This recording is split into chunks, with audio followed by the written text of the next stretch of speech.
नमस्कार दोस्तों। क्या आपने कभी सोचा है कि मंदिर में चढ़ाया गया हर एक पैसा किसका है? आपके द्वारा मंदिर में दिए गए पैसे से क्या होता है और क्या सरकार का उस पर कोई अधिकार हो सकता है? आज हम वही सवाल लेकर आए हैं जो लंबे समय से उठते रहे हैं। लोग अक्सर हिंदुओं के द्वारा मंदिर में दान दिए गए पैसे पर सिर्फ और सिर्फ मंदिर का अधिकार होने को लेकर आवाज उठाते रहे हैं और अब इस पर मद्रास हाई कोर्ट ने एक ऐतिहासिक फैसला भी लिया है जो आपको जानना चाहिए। दोस्तों, बीते 27 अगस्त 2025 को मद्रास हाई कोर्ट की मदुरई बेंच ने एक बड़ा फैसला सुनाया। दरअसल कोर्ट ने सरकार द्वारा मंदिरों के एक्स्ट्रा स्पेस को मैरिज हॉल के तौर पर इस्तेमाल करने का निर्णय रद्द कर दिया। न्यायाधीशों एस.एम. सुब्रमण्यम और जी. अरुल मुरुगन की बेंच ने स्पष्ट कहा कि मंदिर के दान को विवाह आदि के लिए किराए पर लेकर इस्तेमाल करना धर्म और कानून दोनों के खिलाफ है।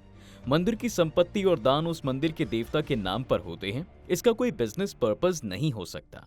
यहाँ पर आदेश इस संदर्भ में आया कि मंदिर केवल धार्मिक और भक्ति की सेवा से जुड़े कार्यों के लिए ही होने चाहिए। हमने इस खबर को लिंक को डिस्क्रिप्शन में दिया है, ज्यादा डिटेलिंग के लिए आप खुद चेकआउट कर सकते हैं। अब दोस्तों, इसके अलावा कुछ दिनों पहले कोर्ट ने कालाजघर टेम्पल मदुरई में मंदिर के स्पेस का कमर्शियल यूज जैसे कि रेस्टोरेंट, वीआईपी कॉलेज, दुकानें आदि को लेकर एक अंतरिम रोक लगाई और कहा कि ये धार्मिक प्रयोजन से जुड़ी नहीं है।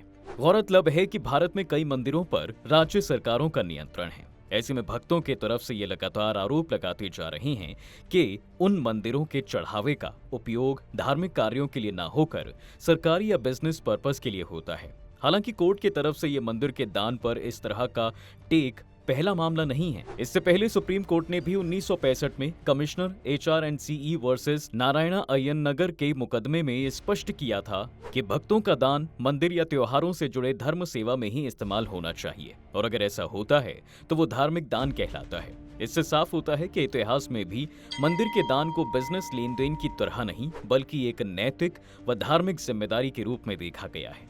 अब यहाँ पर एक बुनियादी सवाल आता है कि क्या विवाह धार्मिक प्रयोजन है? इस पर आप सोच सकते हैं कि अक्सर हिंदू विवाह को पवित्र माना जाता है, तो क्या मैरिज हॉल को धार्मिक प्रयोजनों से जोड़ सकते हैं? देखिए, कोर्ट ने स्पष्ट किया है कि विवाह यद्यपि एक संस्कार हो सकता है, लेकिन इसमें बिजनेस एलिमेंट्स हैं और यदि हॉल किराए पर दिया जाता है तो उसमें दान का भाव नहीं रह जाता। इसलिए इसे HRNCE एक्ट के तहत धार्मिक प्रयोजन नहीं माना जा सकता। हालांकि कई लोगों का ये भी मानना है कि मंदिर में दान किए गए पैसों को सरकार द्वारा जन कल्याण के लिए इस्तेमाल करना उचित कदम है।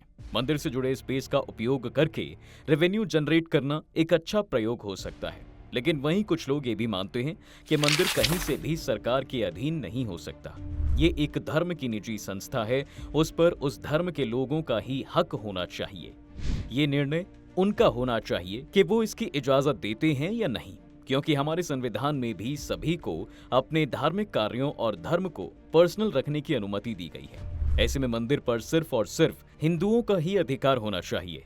उसमें मिले दान पर भी हिंदुओं का अधिकार होना चाहिए। सरकार को अन्य जन कल्याण के कार्यों के लिए सरकारी बजट से खर्च करना चाहिए। अब इस बात पर हमें ये भी जिक्र जरूर करना चाहिए कि भारत में कई ऐसे मंदिर हैं जो अपने बदौलत यानी मंदिर में आने वाले दान से कई सामाजिक कार्य कर रहे हैं।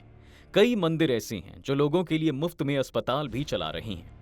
तो दोस्तों, कुल मिलाकर ये फैसला केवल एक कानूनी आदेश नहीं बल्कि श्रद्धा, संतुष्टि और श्रद्धालुओं की निजी हक के रक्षा के प्रतीक है। इसे लेकर आप क्या सोचते हैं? नीचे कमेंट करके हमें जरूर बताएं। आपको क्या लगता है, मंदिर के दान पर सरकार का कोई अधिकार होना चाहिए? इसके अलावा अगर ये वीडियो पसंद आई है तो इसे लाइक और शेयर जरूर करें। साथ ही हमारे चैनल द डिवाइन टेल्स को सब्सक्राइब करना बिल्कुल ना भूलें।